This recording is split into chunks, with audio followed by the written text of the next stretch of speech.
Yankees broadcaster Michael Kay began his ESPN radio show Thursday with an entertaining rant that made a lot of sense. His shots were fired at Washington Nationals ace Max Scherzer for responding to owners' return-to-play proposal this week by tweeting, "There's no justification to accept a second pay cut." Kay's take is that players never accepted a first pay cut.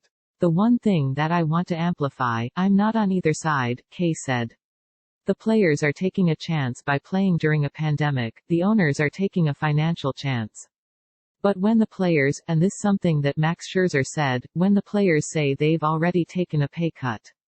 Stop. You have not taken a pay cut. You have not worked. You have not played. You don't deserve to get paid. That's all there is to it. So that's not a pay cut."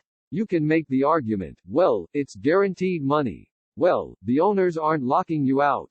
The virus is locking you out. We're not playing baseball because of health concerns, because people are dying all around the country to the tune of over 100,000 people.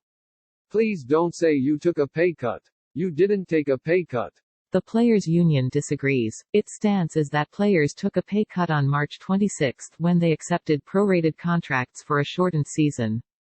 In that agreement, the owners agreed to pay $170 million to tide the players over, Kay said.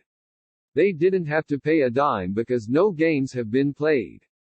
Owners now are saying that they can't live up to that March agreement because baseball would return this season with no fans in ballparks, so they made a new proposal on Monday in which players would receive a sliding scale percentage of prorated contracts. In this deal, baseball's highest-paid players, which includes Scherzer, would be affected the most. Also, the union still believes that its March deal covered no fans even though owners seemingly have a smoking gun email that proves otherwise. "If you want to decide how you split up the money for the 82 games, that's all well and good," Kay said. "Players have every right to say, I want to be paid for every game that I play prorated to the money that I'm owed. So if it's Mike Trout, who makes $36 million, and they play half a season, he believes he should make $18 million. That's an arguable point. Now the owners are also saying, 40% of our revenue comes from the games and we're not going to have a gate this year. That's an arguable point. But to stand there and say the reason they're not negotiating is because there's something they sign on March 26, which can be interpreted in different ways by different labor lawyers that are not connected to either side, I'm sorry.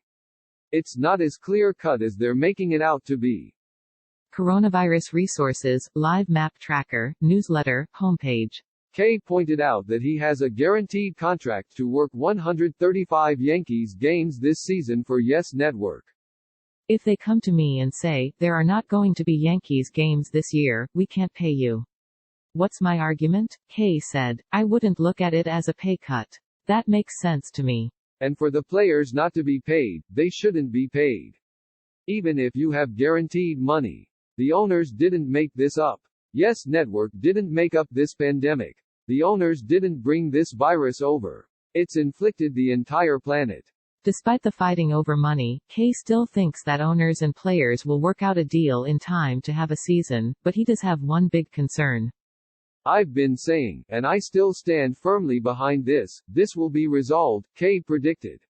"Here's my one fear, there are a certain amount of owners that want to say, we're not playing this year.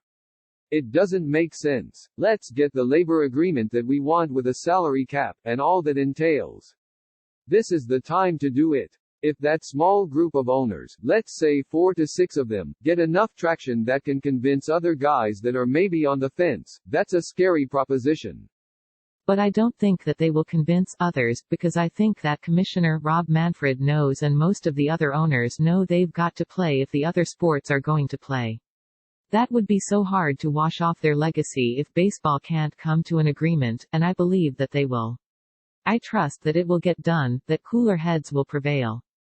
Our journalism needs your support. Please subscribe today to NJ.com. Randy Miller may be reached at rmiller@njadvancemedia.com.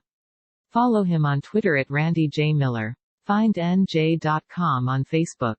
Tell us your coronavirus story or send a tip here.